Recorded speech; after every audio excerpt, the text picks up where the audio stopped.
사도행전 8장 14절에서 17절의 말씀. 예루살렘에 있는 사도들이 사마리아도 하나님의 말씀을 받았다함을 듣고 베드로와 요한을 보내매 그들이 내려가서 그들을 위하여 성령 받기를 기도하니 이는 아직 한 사람에게도 성령 내리신 일이 없고 오직 주 예수의 이름으로 세례만 받을 뿐이더라. 이에 두 사도가 그들에게 안수하며 성령을 받는지라. 아멘. 우리 오늘 읽은 말씀은 초대교회 역사에서 매우 이렇게 독특하고 또 의미심장한 그러한 장면을 보여주고 있습니다. 우리 빌립 집사의 헌신적인 전도로 사마리아 사람들이 하나님의 말씀을 받았다. 이 소식이 예루살렘까지 전해졌습니다. 그리고 그 소식을 들은 예루살렘 이 모교회는 초대교회는 즉각 사도 베드로와 요한을 그곳으로 파견하게 됩니다. 이 베드로와 요한을 사마리아 땅에 보낸 이유, 너무 기뻐서 그 축하 사절단을 보낸 것이었을까요? 아니면 평신도 집사였던 빌립의 역량으로는 뭔가 부족하다, 그렇게 판단해서였을까요? 오늘 읽은 말씀은 곱씹어 읽으면 읽을수록 참 재미있기도 하고 또 감동적이기도 합니다. 사마리아 사람들은 주 예수의 이름으로 세례를 받았으나 아직 성령은 받지 못했다라고 그렇게 성경은 증언합니다. 그러니까 물로 세례를 받는 것과 성령이 임재하는 사건을 아주 분명하게 명확하게 구분을 짓고 있습니다. 여기서 우리는 이 사도행전의 저자 누가가 지금 이 말씀 바로 앞에 마술사 시몬에 대한 이야기를 왜 이렇게 좀 많이 이야기했는지를 깨닫게 됩니다.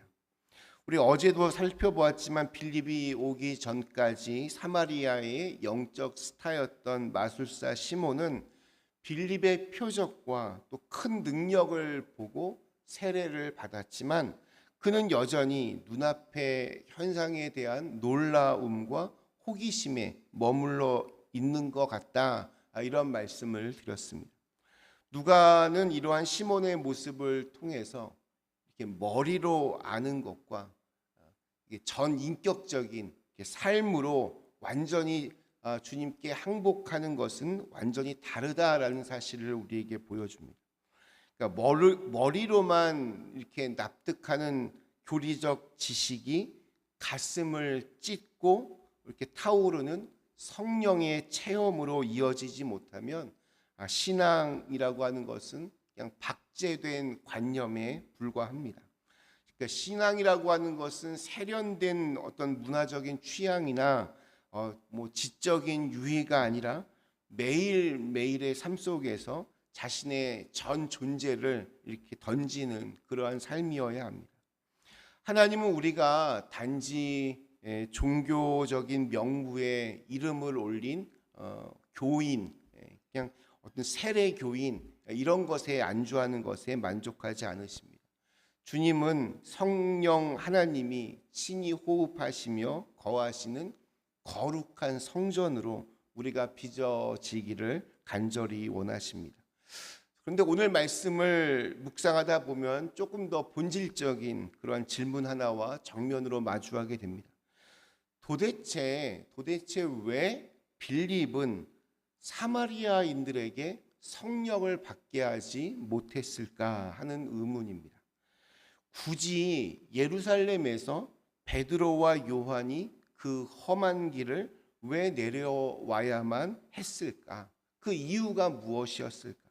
언뜻 보면 빌립은 집사였고 베드로와 요한은 사도였고, 그래서 어떤 이것이 직분이나 서열, 영적인 서열을 말하는 것인지 아니면 영적 그런 권위의 우열을 말하고 있는 것인지, 베드로와 요한은 아주 영적인 능력이 대단하고 또 빌립은 그런 것이 없어서 성령을 내리지 못하게 한 것처럼 그렇게 받아들일 수도 있습니다. 그러나 우리는 우리 마지막 17절의 말씀을 통해서 하나님의 지극히 치밀하고 또 아주 섬세하신 이 구속사적 경륜을 발견하게 됩니다. 이에 두 사도가 그들에게 안수함에 성령을 받은지라. 이 거룩한 장면을 온전히 이해하기 위해서는 우리 사도행전 6장에서 다뤘던 교회 내부의 갈등을 좀 다시 한번 생각해 볼 필요가 있습니다. 초대교회는 어떤 그 구제 문제를 둘러싸고 교회가 둘로 갈라졌습니다. 헬라파 유대인들이 있었고 히브리파 유대인들이 있었습니다. 그리고 그때 이 갈등을 좀 봉합하기 위하여 교회는 7 집사를 세웁니다. 그런데 이 7 집사님들의 이름이 보면 다 헬라식 이름들이었습니다. 그러니까 모두 다 헬라파 유대인에 속한 그러한 분들입니다.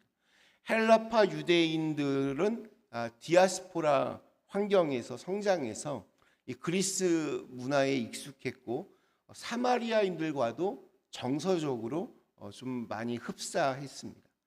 왜냐하면 이들은 어떤 정통 유대인들은 아니었기 때문입니다. 어쩌면 빌립이 사마리아 성으로 간 이유도 거기에 있었을지도 모릅니다.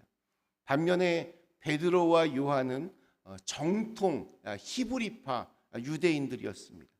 그들에게 사마리아인은 오래전 이 아수르 제국의 혼혈 정책 이후에 수백 년 동안 침을 뱉으며 정말 상종조차 하지 않았던 역사적인 그런 혐오의 대상이었습니다. 유대 랍비 문헌인 미시나에는 사마리아 여인의 타액과 음식은 이방인의 피보다 부정하다, 이런 말이 있기도 했습니다. 만약 빌립의 선교로 사마리아에 어떤 독자적인 교회가 세워졌다면 초대교회는 시작부터 유대인 교회와 사마리아인 교회로 아주 영원히 그렇게 분열된 채 시작했을 것입니다. 이것에 대해서 영국의 탁월한 복음주의 신학자 존 스튜어트는 이 순간을 교회의 분파주의를 막기 위한 하나님의 거룩한 지연이라고 그렇게 설명하기도 합니다. 하나님은 유대인 교회의 기둥이었던 베드로와 요한이 사마리아인들을 직접 마주하고 한 형제로 끌어안기를 원하셨습니다. 그 두 사도는 사마리아인들을 향해서 손을 뻗어 그들의 머리에 조용히 얹었습니다.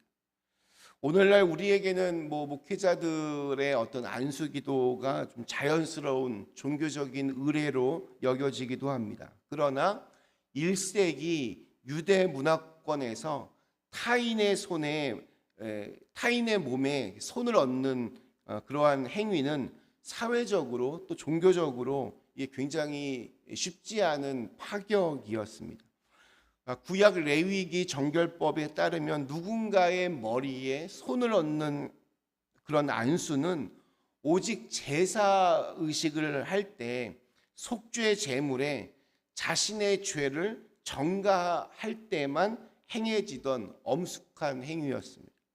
인간 대 인간의 관계에서 손을 얹는 것은 성경에서 보면 모세가 여호수아에게 자신의 권위를 이렇게 위임할 때처럼 혹은 왕으로서 기름 부음을 받을 때처럼 혹은 아브라함이 이삭에게 이삭이 야곱에게 그렇게 아버지가 아들에게 축복을 비는 기도할 때처럼 극히 예외적인 경우에만 그렇게 허락이 되어 있었습니다.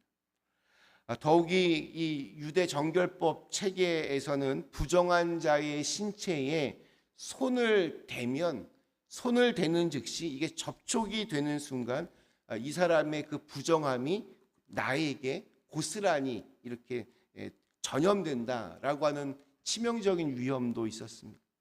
정통 유대 남성이 사마리아인의 피부와 뼈에 이렇게 살을 맞댄다라고 하는 것은 이거는 종교적인 파문이자 문화적인 금기를 깨는 아주 자폭 행위와도 같았습니다. 실제로 유대인 랍비들은 길거리에서 길을 지나가다가 사마리아인의 옷자락만 스쳐도 집에 들어가서 따로 정결 목욕법을 행하기도 했습니다. 그런데 지금 이 예수님의 수제자 베드로와 요한이 그 절대적인 금기를 온몸으로 깨뜨리고 있습니다. 그들은 혐오와 경멸의 대상이었던 사마리아인의 정수리에 자신들의 거친 손바닥을 그대로 밀착시켰습니다. 이것은 단순한 어떤 종교적인 제스처가 아니라 당신은 이제 더 이상 부정한 사람이 아니라 내 살과 뼈를 나눈 형제입니다 라는 육체적인 고백이었습니다. 우리 프랑스 철학자 에마누엘 레비나스는 타자의 고통스러운 얼굴을 대면하고 그 존재를 환대하는 것이 모든 윤리의 시작이라고 그렇게 말했습니다. 베드로와 요한의 손끝이 사마리아인의 이마에 닿는 그 머리에 닿는 그 물리적인 접촉의 순간 수백 년 동안 견고하게 쌓여있던 증오의 빗장이 산산조각 났습니다. 신경과학자들의 연구에 따르면 타인을 향한 진심 어린 그런 신체적인 접촉은 뭐 손을 잡아주거나 아니면 허그를 해주거나 이럴 때 뇌의 공포와 경계심을 주관하는 편도체를 진정시키고 깊은 유대감을 이렇게 형성하도록 그렇게 도와준다라고 합니다. 더러워서 상종도 하지 않던 원수의 체온을 느끼고 그의 숨소리를 가장 가까이서 호흡하는 파격적인 스킨십이 이때 일어났습니다. 그 순간 유대인과 사마리아인을 가로막고 있던 천년의 적대감이 무너져 내리면서 하늘의 문이 열렸습니다. 성경은 그들이 손을 얹었을 때 비로소 그들이 성령을 받았다라고 선언을 합니다. 성경은 교리적인 어떤 논쟁의 승리 위에서가 아니라 이러한 오래된 혐오의 벽을 부수고 나간 사랑의 물리적인 접촉 현장 위에 폭포수처럼 성령이 임했다라고 기록하는 겁니다. 내가 쌓아 올린 편견의 견고한 담을 온전히 헐어내야 비로소 성령의 거룩한 바람이 세차게 불어옵니다. 말로만 외치는 사랑, 강단 뒤에 숨어서 교양 있게 읊조리는 일치의 구호에는 성령의 바람이 불지 않습니다. 복음의 진정한 능력은 가장 좀 불쾌하고 꺼려지는 다른 사람을 향해서 내 몸을 움직여 손을 내미는 구체적인 행동에 있습니다. 진정한 믿음은 증오와 차별을 뛰어넘어서 마주 잡은 손을 통해 예수 그리스도의 그 피 묻은 사랑을 현실로 증명해내는 것입니다. 성령은 진리가 차가운 머리에서 뜨거운 가슴으로 내려올 때 그때 역사하십니다. 성령은 마음속으로만 품은 다짐 위에는 내리지 않습니다. 몸을 일으켜서 실제로 걸어가고 실제로 손을 뻗은 그 자리에 비로소 임하십니다. 내가 여전히 불편하게 여기는 누군가가 있다면 오늘 말씀은 그 사람의 얼굴 앞으로 그렇게 나가라고 말씀하시는 것 같습니다. 마주 잡은 손 하나가 1000번의 옳은 말보다 무겁습니다. 오늘 우리에게 주신 하루 마음의 거리를 좁히는 그런 작은 손짓 하나를 실제로 건넬 수 있는 그런 하루가 되시기를 간절히 기원합니다. 잠시 함께 기도하겠습니다.